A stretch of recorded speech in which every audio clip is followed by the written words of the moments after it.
So, FM Brekkie, as we are saying good morning now to Matt Dickerson with Tech Talk, fortnightly chat. Matt, how are you? You're looking very purple today. Thank you. I think it's a compliment, isn't it? It was a nice compliment. That's the phrase, by the way, and you found me here at Zoo Brekkie. Now, there's a few things we want to talk about. It's very cold this morning. Any pocket warmers that, charge with USBs or something, because that would be nice right now. But in my shoes, that would be cool. I think I've just come up with a brilliant idea. There are lots of things like that. In fact, there are shoes that generate electricity as you walk, and then you can heat them into different parts of your body. So you can have a jacket on that's got heaters in it, for example, or pants on, gloves, all those things to be heated with different components, different batteries, that sort of thing. But you want to generate the electricity. So you can have devices that as you walk, they actually produce a little bit of electricity, but maybe enough just to keep enough warmth going through those different parts of your body. So yes, I love it. I love it. So yeah, that was me just coming up with an idea that I thought was cool, and you've got the advice already. You are our tech guru. Bluetooth. Everything is better with Bluetooth. Absolutely. You're quoting Big Bang to me now. You're getting straight to the heart of me, Brett. Oh, no. I had that saying way before Big Bang, and I'm sure the rest of us did too. But yes, absolutely. Now, biggest upgrade for Bluetooth in how long? In many, many years. And they actually started this upgrade at the beginning of 2020, and they have what's called a Bluetooth special interest group, where they have lots of different organisations and companies come together to make the standard that then everyone adheres to. And of course, they were planning a major upgrade by the end of the year, and a little pandemic came along and threw a bit of a spanner in the works. But now, today, the new Bluetooth standard is being announced. And effectively, that means for you and I, great things. Well, first of all, it means we've got to spend money, because the hardware we've got at the moment is unlikely to be able to support the Bluetooth standard. Maybe some fairly new hardware, you might be able to actually do a software upgrade, and it might support it, but more than likely, you're going to have to buy new hardware. So why do you want to buy new hardware? Why would you bother about buying new hardware for the new Bluetooth standard? Well, effectively, you're getting a few things. Better audio quality, better battery life. So there's a new codec that they've created, which is the way it compresses the actual components or the audio that it sends through to the Bluetooth audio devices. And that codec, they say, you can do one of two things with it. You can either keep using approximately the same amount of power that you're using now, but have much better audio quality, or if you're happy with the audio quality you're getting now out of your Bluetooth, you can basically have a lot less power for the transmission. So you can have better audio quality, about the same battery life, or same audio quality, about double the battery life that you get now. So I like it. That's cool, isn't it? It is. It's right. the same as MP3s. We all know the Fraunhofer codec was the first one that really, set the standard for MP3s, as in compressing your files down to a nice size that would keep the audio quality. So this is great. It's sort of sounding like me that Apple's not involved in this, right? Who owns Bluetooth? Because it's like, do we have to pay all the time? But this is the advancement of technology, and sometimes we do have to wear it. But everything is better with Bluetooth. That's now right. we're That's quoting exactly again. right. Yeah, right. Yeah. So Apple is involved. Apple's not running this, No. but the special interest group, the Bluetooth SIG as it's called, has got a huge number of people on there involved from different parts of the industry. That's cool. And again, the idea there is that you don't want some one company saying, we've got this standard, anyone that wants to use that needs to pay us money each time. And as an example of that is, for example, Lightning or Apple's Lightning port, Lightning cable. Yeah. Anyone that makes a product that uses that Lightning cable, that Lightning connection, has to pay money to Apple. So, and that's why there's obviously a lot of discussion around USB-C being the standard going forward. So that's a separate discussion. But when you've got something like this Bluetooth special interest group, it is a range of manufacturers saying, let's put it all together and let's come up with a new standard and let's make it better for everyone. And then all manufacturers have to adhere to that. So we should thank the pandemic, because obviously they got their heads together whilst they were at home and come up with this new way of doing Bluetooth. Well, no, it's actually delayed a little bit. Oh, so they that's were a going to have the new standard. They I started thought it was this because planning. they had more time. No, they started the planning early 2020 before the pandemic 2020, hit. yeah, you did say Yeah, that. so- All right. Well, that's cool. So watch this space. Listen to this space. Listen, very good point. Now, BMW have taken away these cold mornings, so if my tushy in my car is a little bit cold on the way to work, this is going to change. Well, there's heat seating or seat heaters now in lots of different vehicles, so that's fine. And that might be an option when you buy a car. You say, I like my seats to have heating inside them, and they'll say, sure, that's an extra $500 option or whatever it might be. Now, various companies, and BMW is the first one that's actually making it obvious, but various companies are actually at the point where they say, you know what, it's actually easier for us to manufacture the same product when we pump these cars out the door, but we just don't turn it on in some cars. So How are they going to do that? well, go back one step.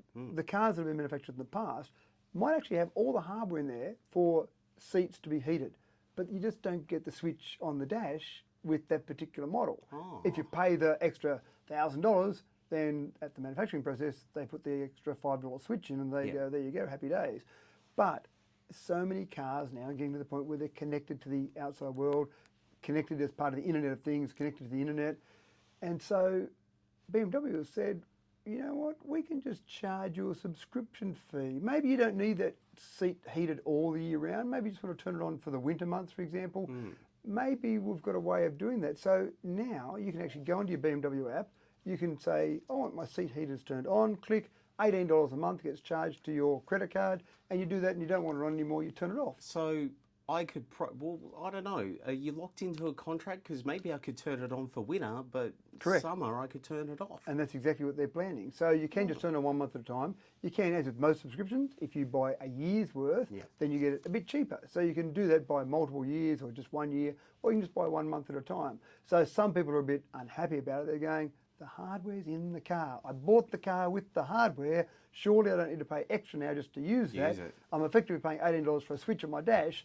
But BMW in this case is saying, well, you're right, but as part of that whole process going forward, we've got this ability to charge you less for the car up front and then charge you more as we go on. I'm sorry, I have to say this. Isn't it expensive to keep your ass warm? $18 a month?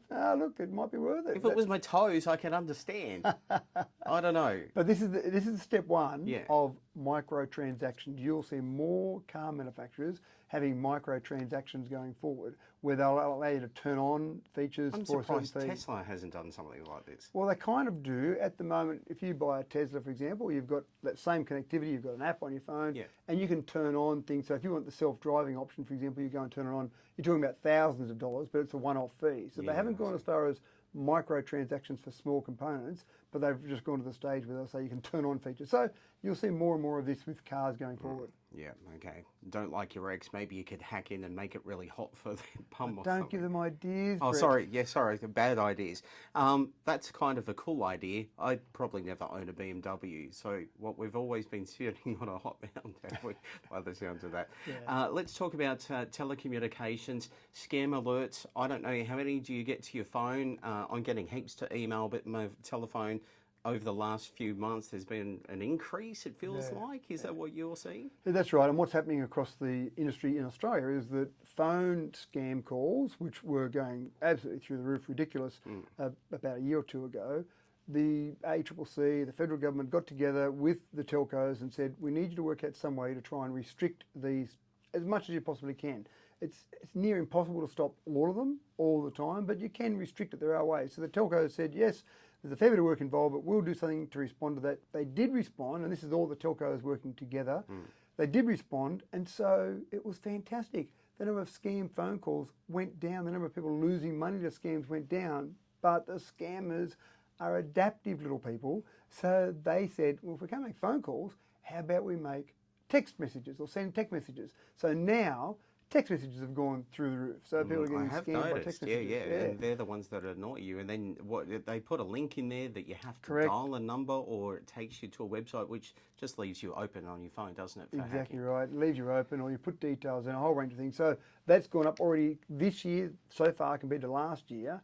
That's tripled. The number of people that have lost money, or the amount of dollars lost via text messages, has tripled over this first 6 months of this year compared to last year. Wasn't there software released by companies? I think this was in America though, so you could block that sort of thing, or there was an option to do that. Is that not happening here? So you can block it if you know the number it's coming from. So if it comes from the same number, you've got to know the number to block it. Well, when it comes once, you can then block that number, but then the scammers again make it come from different numbers, or make it look like it's coming from you, Brett. So I get a message from you. I know Brett. I trust him. I'll click on the link. Oh no, what's happened to my money? Okay. So the telcos again, federal government, ACCC, have said to the telcos, great work, you did it with phone calls, can you please go and do it with text messages now? So that's the next thing that telcos are now doing. So again, they won't block it overnight. It won't suddenly be a magic solution that everything stops and the world is wonderful again. So still be alert, still be aware of those sort of things happening, but I think we'll see going forward a dramatic reduction in the number of scam text messages until they come up with the next thing they try and scam us with. Yeah, well, that's the thing, isn't it? And you know, being in the industry yourself over the years, you know, selling phones and